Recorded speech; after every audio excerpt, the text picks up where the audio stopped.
Hi, I'm Carter. I'm 22 years old, and I had the most unforgettable date in the most inappropriate place. I never would have thought that this could happen to me, but here's what happened. After work one day, my colleagues and I went to the nearest bar.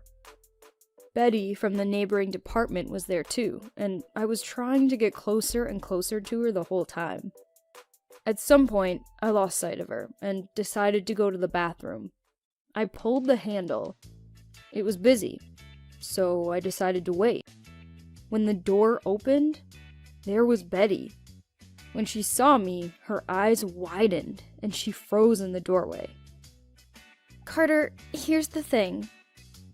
She bit her lip and looked at me expressively. I dropped my necklace into the toilet, and I have no idea how to get it out. We both stood over the toilet and looked at the water. I don't know what was going through Betty's mind, but I was evaluating how far, or in my case, how deep I was willing to go to impress her. As the pause grew longer, it was clear that we needed to make a decision. Just at that moment, Betty put a hand on my shoulder. It's alright, Carter. I'll buy another one. I wanted to suggest that I buy her another. But not because I didn't want to retrieve this one, but because I wanted to do something nice. But I decided that it was too early to make such a suggestion. I was about to leave, but when I turned the door handle, it didn't budge. I tried several more times, to no avail. The lock was jammed. I reached into my pocket for my phone, but it wasn't there. Apparently, I had left it at the table. Betty, do you have a phone? We need to call someone so they can open it from the outside. No, I left it in my purse, she said, throwing her hands up. I thought that maybe I could just break the door, but first of all, I had never done that before, and it was impossible to be sure that I would succeed. And secondly, when would there have been another opportunity to be alone with Betty like this? Besides, someone would be wanting to use the bathroom soon, so our confinement was unlikely to last more than 10 minutes. Betty was looking at me inquisitively, her eyes sparkling. It was so disappointing that I couldn't read her thoughts. She was being so cute and open that you would think that she liked me too.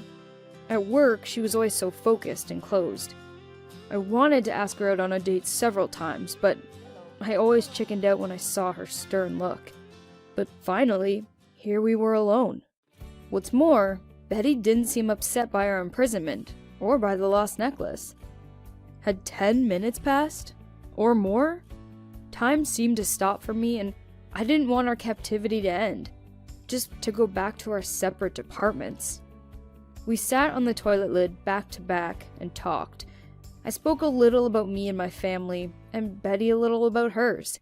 She said that it had been almost a year since she lost her mother, and as a comfort, she wore her mother's necklace. Wait, that same chain? I even jumped. Betty touched her neck with her hand where the chain used to hang, and looked at me bewildered. Why didn't you tell me that it was so precious and irreplaceable to you? Now I'll definitely try to get it out. I lifted the lid and peered into the water. I could search the bottom with my hand, or in the pipe leading to the toilet. It could get stuck in there. I looked around in search of a tool or something similar, but my gaze stopped on Betty's wide, guilt-ridden eyes. Carter, I'm sorry. I don't need to get anything. I didn't drop the necklace. She smiled slightly and bit her lip again.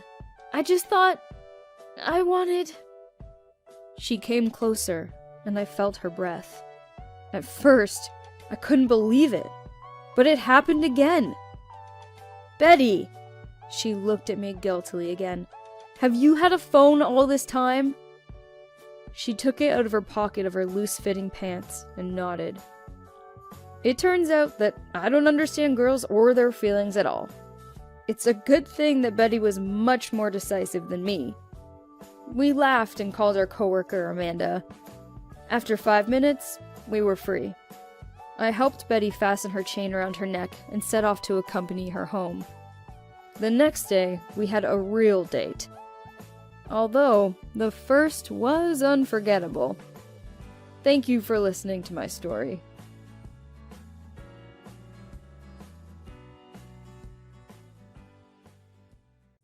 Hi, I'm Michael. I'm 27 and soon my dating life will ruin me.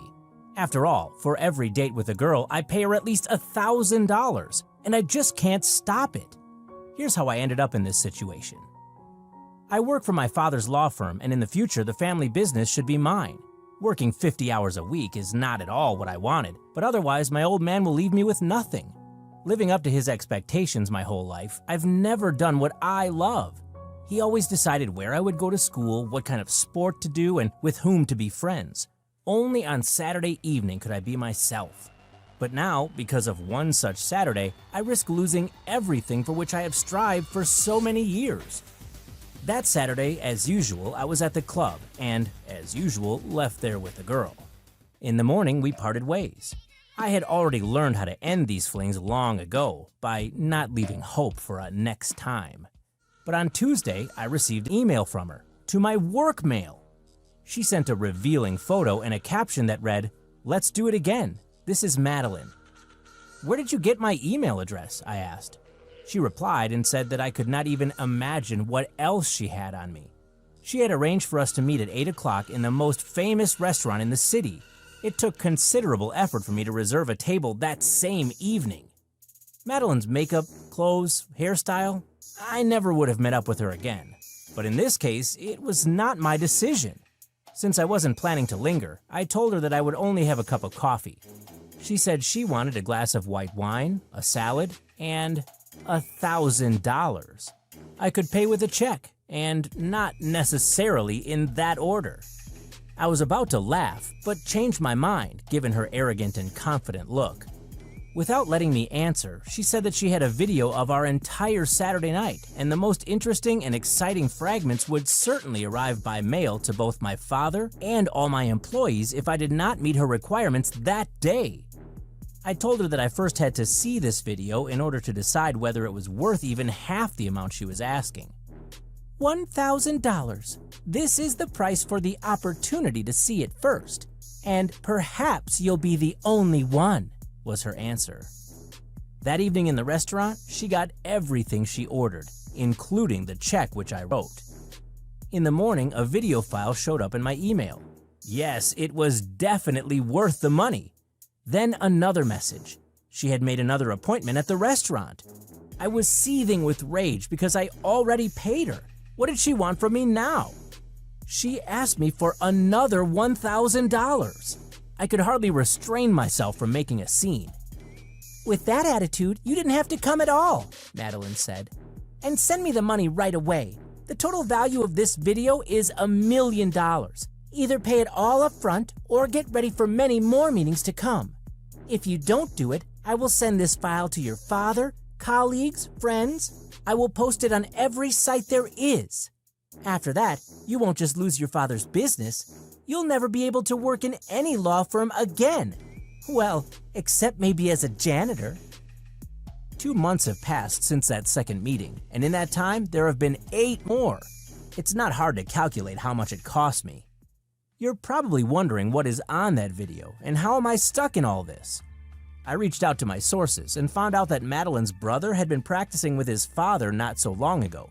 Obviously, after that, one of them came up with the idea to set me up and get some easy money.